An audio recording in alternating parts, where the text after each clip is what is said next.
The summer sun had just begun casting its first long beams across the cedar-lined fences of Willow Glen Estates when the idea of the treehouse was born. It wasn't meant to be anything extravagant.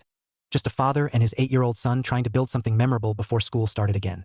The backyard oak, thick-trunked and laced with climbing branches, seemed destined for it. It had stood longer than most homes in the neighborhood, a silent sentinel over decades of cookouts, block parties, and countless HOA emails that never quite matched the community's warmth. The father and son started small. A level platform, a sturdy rail, a ladder built from repurposed decking boards. Sawdust floated like golden pollen in the air as the sound of drilling echoed softly between the neighboring yards. The boys' excitement grew with every new addition. First the tiny lookout ledge, then the pulley basket they rigged with rope, then the miniature flag he insisted on designing himself. It was the kind of simple happiness that families rarely planned but always remembered. Over the course of a week, the structure rose confidently, anchored deep into the arms of the oak. Neighbors passing by on evening walks paused to admire it. Several smiled at the boy as he scampered across the half-finished platform, making spaceship noises and narrating imaginary missions. One neighbor dropped off lemonade. Another offered leftover paint. The father felt, for a moment, that the world still had corners untouched by the relentless pressure to regulate or restrict every little joy. That feeling lasted exactly 8 days. On the 9th morning, a crisp envelope appeared on the porch, taped neatly next to the welcome mat. The HOA logo, an embossed oak leaf almost identical to the tree in their yard, sat ominously at the top. The father opened it expecting a friendly note about an upcoming meeting or a reminder about lawn trimming guidelines. Instead, he found a violation notice spanning nearly a full page. According to the board, the treehouse was a non-compliant elevated structure, unapproved, unreviewed, and most pointedly, detrimental to the aesthetic uniformity of the community. The words sank in slowly. The father read them twice, then a third time, trying to understand what part of a child's treehouse threatened the visual harmony of a neighborhood already full of solar panels, mismatched patio sets, and an entire yard covered in plastic flamingos 2 doors down. The notice demanded immediate remediation, which everyone knew was HOA speak for, tear it down before we fine you. The boy found his father reading the notice at the kitchen table, frowning with the silent frustration parents try to hide. Though he didn't understand the specifics, he understood enough. The treehouse, his treehouse, was in danger. For the rest of the day, the boy wandered outside, circling the oak like it were a wounded animal he was guarding. Word spread quickly. Neighbors who'd admired the project were surprised it had stirred trouble. One mentioned that the HOA president, a woman who monitored compliance like it were a sacred calling, had recently complained about unregulated backyard modifications. Another revealed she'd taken pictures of the treehouse from the sidewalk a few days prior, muttering about precedents and visual clutter. The father considered calling the board to reason with them, but reason rarely fared well against rigid rulebooks. Instead, he studied the bylaws late into the night. He read every clause, every subsection, every vague sentence that could be molded into an argument. The rules covered pergolas, sheds, fencing, garden structures, patio coverings, but nothing that explicitly addressed treehouses. The document didn't even contain the phrase elevated play structure, the term used in the violation notice. The next morning, he attended the HOA meeting. He presented his findings calmly, outlining that the bylaws did not prohibit treehouses and that the structure posed no safety hazard. Several neighbors nodded along, showing visible support. The board, however, maintained an expressionless front.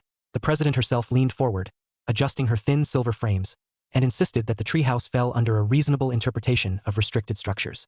It was too visible, too prominent, too unreviewed. She emphasized that community cohesion relies on consistency, as though a child's play structure threatened to unravel the neighborhood's social fabric. When the father asked for clarification, what made a structure acceptable or not, what guidelines they could follow, the board provided none. They simply reiterated the requirement for removal. The meeting closed with a sense of finality that felt less like governance and more like a personal verdict. The treehouse remained standing, but its future hung in limbo. The boy visited it less frequently now, as though afraid forming new memories inside it would make losing it worse. The father watched him from the kitchen window, feeling an unease that pressed into his chest. He wasn't just upset about the treehouse. He was upset about what fighting for it symbolized. A father protecting a moment of childhood wonder against unnecessary rigidity. An imbalance he'd hoped to shield his son from a little longer. Then, one evening near sunset, something unexpected happened. The family heard laughter drifting from the yard. When they stepped outside, they found 3 neighborhood kids gathered around the treehouse. They weren't climbing it or making mischief. They were simply looking at it, talking about how cool it was and how they wished they had one. The boy stood among them, explaining how he'd helped build it, his voice carrying a hint of pride that had dimmed since the notice. The father watched quietly. In that moment, an idea began to take shape, one that would move them far beyond the boundaries of a single treehouse, beyond the HOA's objections, beyond the quiet compliance expected from residents. If the board insisted on treating the treehouse as a community structure, maybe it was time to think bigger, much bigger. He looked at the oak, at the platform resting in its branches, at the kids marveling beneath it. The HOA wanted uniformity, but the neighborhood wanted something else, something joyful, unexpected, and shared. An idea took root, still forming but undeniably bold. and by the time the sun fully dipped beyond the fences, the father knew the fight had only just begun. By the time the weekend arrived, the father had mapped out the first outlines of a plan. Something that started as a spark of defiance but quickly grew into something more collaborative, more communal, and, in its own way, more hopeful. The HOA had framed the treehouse as a neighborhood concern, a disruption to a shared aesthetic. So the father decided to treat it like a neighborhood opportunity instead. If the board wanted to act as though it belonged to everyone, then perhaps the solution was to make it something everyone could genuinely benefit from. It began subtly. He reached out to a few neighbors who'd expressed frustration with recent HOA overreach. They were not hard to find. A couple complained about being threatened with fines over the color of their planters. Another family had been reprimanded for the visual inconsistency of a tire swing barely visible from the street. Soon, word spread that the father had an idea for a community project, a phrase that always captured attention faster than any HOA email ever could. On Saturday morning, a quiet gathering formed in the father's backyard. It wasn't a meeting in any formal sense, just neighbors standing among the morning dew, sipping coffee while the boy and a few of his friends scurried around the treehouse. The father outlined his thought. If the HOA claimed the treehouse was an unapproved structure, then perhaps the solution was to expand it into something that could be classified under an entirely different category. Something already protected under state safety regulations. Something that the HOA could not simply dismiss as a matter of aesthetic uniformity. A certified, kid-focused recreational area. The idea felt outrageous the moment he said it, yet somehow entirely logical. Many states had protective exemptions for designated play areas on private property, particularly those built with appropriate safety measures. If they created something structured, supervised, and clearly community-serving, the HOA's discretionary interpretation of bylaws would hold far less weight. Regulations outside the HOA's jurisdiction would take precedence. The neighbors exchanged curious glances, the kind that come when an idea is far too bold to ignore. Slowly, one by one, they began offering suggestions. One neighbor, a retired carpenter, proposed adding a second platform with reinforced beams. Another, a landscaper, suggested converting part of the yard into a soft mulch ground to comply with fall safety recommendations. A mother down the street offered her husband's tools. A father volunteered to sketch a blueprint. Someone else mentioned they knew how to install climbing nets. Another had experience installing outdoor lighting. Before long, the father found himself looking at what resembled the framework for a miniature park. Not just a treehouse, but a complete backyard adventure zone built with community input and protected under state recreational use guidelines. The transformation began that very afternoon. The boy watched with wide eyes as the backyard filled with people buzzing with energy. Hammers clinked. Shovels scraped. The air thrummed with the unmistakable hum of determination. For the first time since the violation notice arrived, the boy climbed the treehouse without hesitation. He crawled into the half-built lookout, peering down at the gathering crowd, watching his father move through the yard with a renewed sense of purpose. Word traveled faster than anyone expected. Families who hadn't stepped foot in the father's yard before drifted over in the early evening, pulled by curiosity and an undercurrent of excitement. Many didn't even have children, but they offered what they could: materials, time, snacks, or simply encouragement. There was an undeniable sense of unity forming, a kind of spontaneous resistance against the HOA's rigid approach to community life. By Sunday, the backyard no longer resembled a private yard, but an energized construction zone. The original treehouse platform had expanded, gaining an additional deck with reinforced railings. A small climbing wall began to take shape on the trunk-facing side, its holds arranged in colorful patterns. Toward the back of the yard, a neighbor hammered stakes into the ground for what would become a rope bridge entry point. The landscaper spread thick mulch beneath the growing structure, transforming the once simple lawn into a safety-compliant play area. The father kept meticulous notes, measurements, materials, costs, load-bearing specs. If the HOA wanted documentation, they would have it, backed by safety codes and state guidelines that superseded any subjective aesthetic rulings. By the middle of the second week, the father filed a formal declaration with the city certified inspector, requesting an evaluation under recreational use compliance. Within days, the inspector visited, clipboard in hand, walking slowly around the evolving structure while taking notes. He asked questions about wood type, railing height, fall zones, and anchoring methods. The father answered each one confidently, supported by the volunteers who had helped build each component. When the inspection concluded, the inspector nodded with that neutral but unmistakably approving expression that signaled things were moving in the right direction. He confirmed that the project fell under a category of residential recreational development that the HOA had no authority to regulate, as long as the final structure met the remaining safety requirements. He even offered suggestions for further improvements, which the father and neighbors eagerly recorded. That same afternoon, a soft murmur rippled through the neighborhood as news of the inspection spread. The father didn't flaunt the update, but word reached doorsteps anyway. Families whispered with excitement. A few even began asking whether their children could visit once it was complete. One parent joked about needing a park membership, but beneath the humor was genuine anticipation. The HOA, on the other hand, reacted swiftly.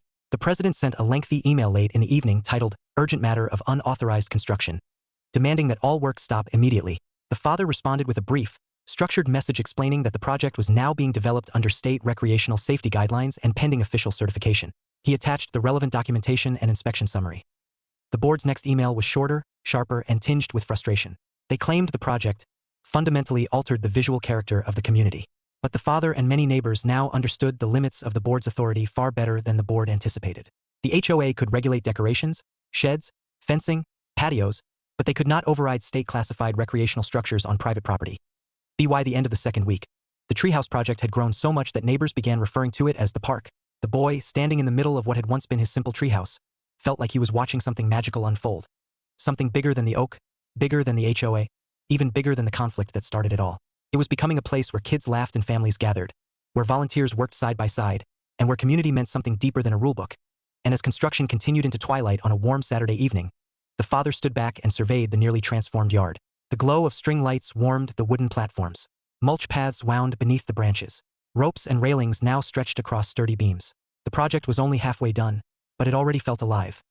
The HOA had tried to force the treehouse down. Instead, the community had raised it higher, figuratively and literally, into something no one had expected. The father knew, however, that the HOA would not let the matter rest. And sure enough, even as the park neared completion, the board began preparing its next move. One that would test the father's resolve, the community's unity, and the limits of the HOA's power.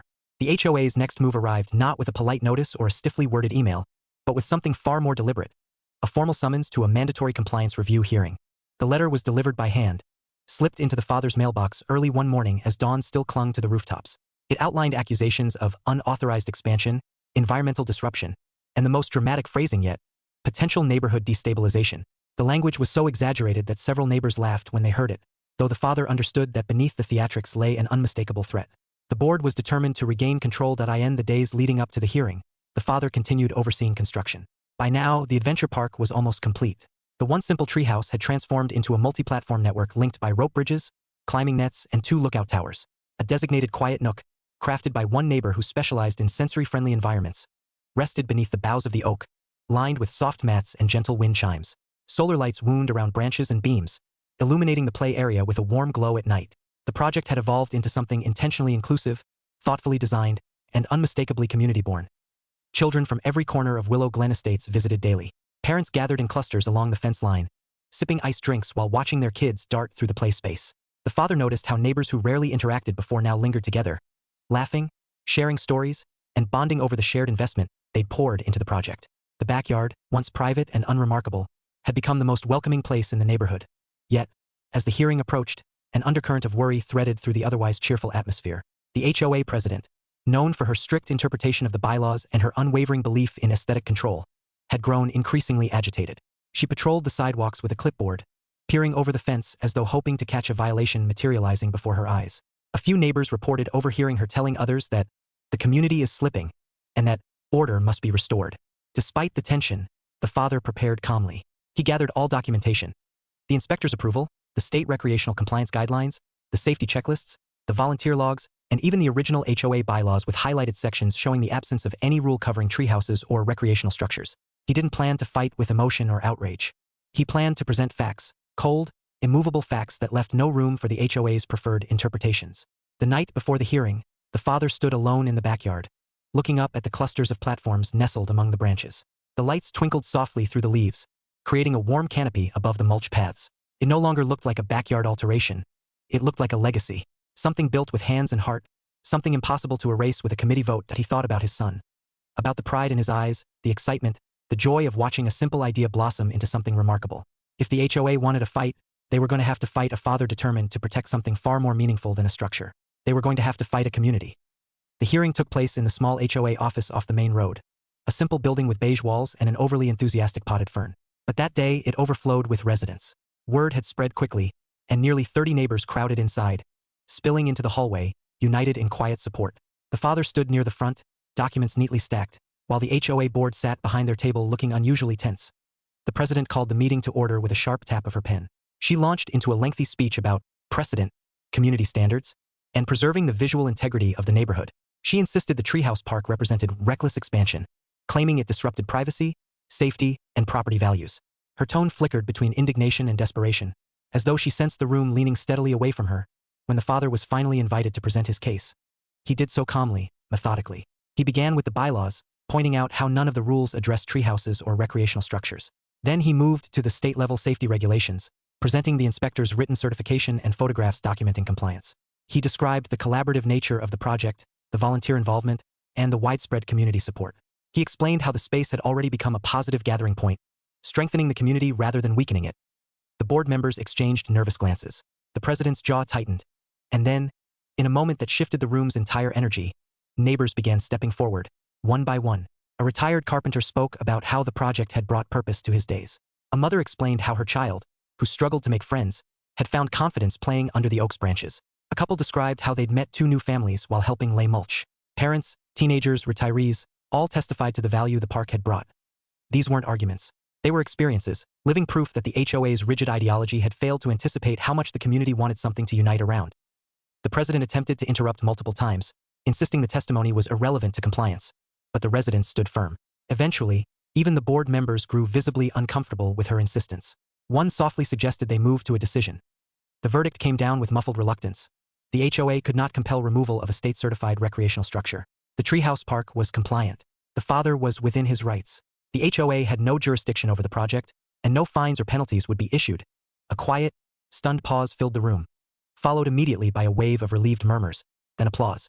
The president's face tightened, but the decision was final. The community had spoken louder than her rulebook ever could. After the hearing, neighbors flocked around the father in the parking lot, laughing, hugging, celebrating. By the time he returned home, the sun was sinking low, casting amber light through the oak branches. His son met him at the gate, eyes sparkling with the question he didn't have to ask. It was over. Officially, undeniably, victoriously over. That evening, the father lit the solar lanterns along the pathways and watched as families gathered in the Treehouse Park, as children ran laughing beneath the platforms, and as the community settled into the warm glow of something they had all helped build. The HOA had tried to block a treehouse. Instead, the neighborhood gained a sanctuary, one that stood proudly as a testament to creativity, resilience, and unity. Something beautiful had grown from conflict. A place where childhood thrived and neighbors rediscovered one another. And as the wind rustled gently through the oak leaves, the father realized something profound. The treehouse had started as a simple summer project, a memory he hoped to build with his son. But now, nestled among the branches, was a story the entire neighborhood would remember. A reminder that sometimes, the best way to stand up to unnecessary rules was not with anger or defiance, but with something joyful enough to bring people together.